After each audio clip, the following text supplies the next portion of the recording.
Assalamualaikum, this is Tasriyan Khan from Pursuit Education, and we have with us Ms. Fatima Zeba.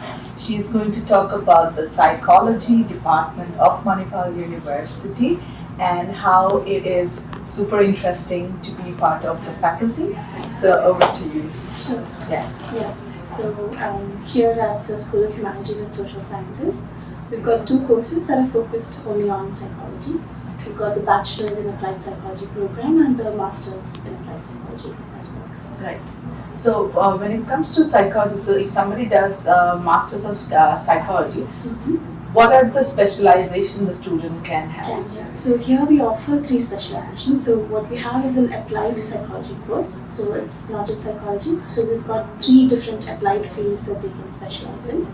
So there's clinical and counseling psychology, which is where we, the most typical field which we know of, where you go into therapy, you go into counseling, you work with clients, work on their day-to-day issues, sometimes work with disorders. Right. A lot of people who are interested in psychology are interested in that get to help people with that. So that's one specialization. So when it comes to clinical psychology, is there something, what's the career pathway for these students? If they finish the master's here and if they want to stay in Dubai, can they do that? They can. So they can continue working here as counselors.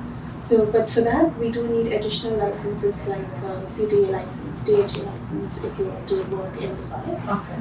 For DHA, for clinical psychology, you would have to look at a little bit more sometimes. So because you need 5 years of psychology education. Okay. So if you've done that, then you can go on internships, gain work experience, and then get license. Okay. If you're doing under CDA, then you can work as counseling psychologist. So we differentiate between counseling and clinical. Somebody who can prescribe medicine? No. Medicine comes from psychiatry, so that would be a doctor who's qualified as a doctor who specializes in psychiatry. Right. So a counselor helps you with more day-to-day problems. Right. Let's say a clinical psychologist would help you if you have, let's say, a condition that you need support. Okay. So in such cases, if somebody becomes a clinical, say, counselor, so what would be the starting salary like after they get the CDA license? Okay, so that varies. Like the lowest salary? I would say the lowest, like the worst clinic you could work at would maybe start at 12,000 a month. It would be like 30 taka per dirham. If you even think about 30 taka per dirham, that is 3,60,000 taka per month. So that's good money. It's a big opportunity, but again, at the starting level, maybe you can. There might not. You might have to work a little bit on your license and everything. Right. So entry level positions might start a little lower. So even if it's lower, like even if it's around like 50% less than what they are making, it's still good considering that. Yes. And the tuition fees are almost as same as business schools, so it's not like you're paying extra to get the degree. So how long have you been working in Manipal for? I've been here for 3 years. I've been here since the start of the School of Humanities and Social Sciences. Would you say that international students are coming in for School of Humanities? Humanities, yeah, we do. We have a couple of students who are here from Tanzania, a couple of students from Sri Lanka. Okay. So different places. I think Bangladeshi we've not been fortunate to have. Right. We just got the license, so hopefully we will be sending students who are interested in psychology. So what would you say in humanities, what would you say would be the most popular subject for students? It ends up being psychology as well. Right. Because I think that's what a lot of people have more exposure to. Right. Because the other fields we have are sociology and English literature. So literature is again something that a lot of people take up. But sociology is also a very interesting subject as well. It's an area of thought which we don't often get to explore. Right. So even if you end up taking psychology, being exposed to a few sociology courses helps widen your perspective a little bit as well. Very interesting. And it's a 2 year course? The bachelor's is a 3-year course, the master's is a 2-year. Okay. So and this means that the person has like 5 years of education in psychology and they are eligible to apply for a license. Then they can go for the CDA license. CDA for DHA, you'd still need more experience. Okay. So once they get the CDA license, they would make around like 12,000, 10,000 just to 10,000 maybe. Yeah, so 10,000 dirhams. That's really good. And about the campus living. So there are students who are around the campus. We have a couple of international students also who stay on the campus, so they enjoy the experience. They often say that there's a sense of camaraderie that's there between the hostelers, and it's easy to come to classes and to be around. And they also have a lot of leisure trips that take them over the weekend to places around the Pai. So if you're new to the Pai, that's also very good to actually see the places.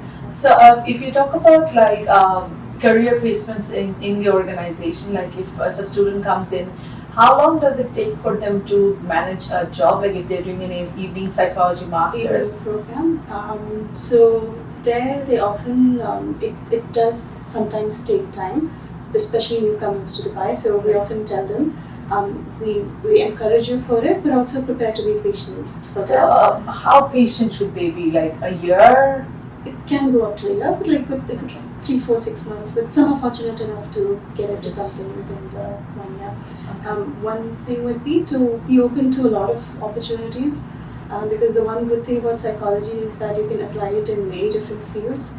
So you don't have to look only for psychology roles. So if it is something that's in a HR role or something that's in the business field, we can still apply a lot of psychology principles in that, and which is one of our specializations also in masters, which is industrial and organizational psychology. So would you say which one would be better for students, Master of Psychology or Industrial? So that's a major. It's another specialization. Okay. So in the Master of Applied Psychology, we got School and Educational Psychology and Organizational and Industrial Psychology, in addition to clinical advancement. So that would be after the first year of Masters, they decide. They choose which one they want to go. That's wonderful. They are not stuck from the very beginning. So especially if you're new to psychology, so we don't have an entry requirement of having completed a bachelor's in psychology.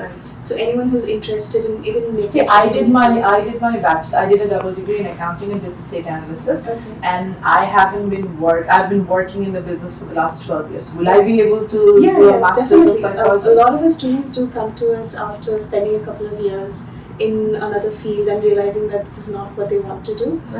They want something more people-facing, something that feels more fulfilling. So they do end up taking. So in that cases, like, would it be like I have to work 3 years after my master's to be eligible? If you want to go as a clinical psychologist, then you would have to. So if I don't want, if I want to be an industrial psychologist, then you don't require that. And especially if you're going into the business field, it gives you an edge because you've got a lot of people who come with an MBA, but you can stand out with your master's in organizational psychology degree as well.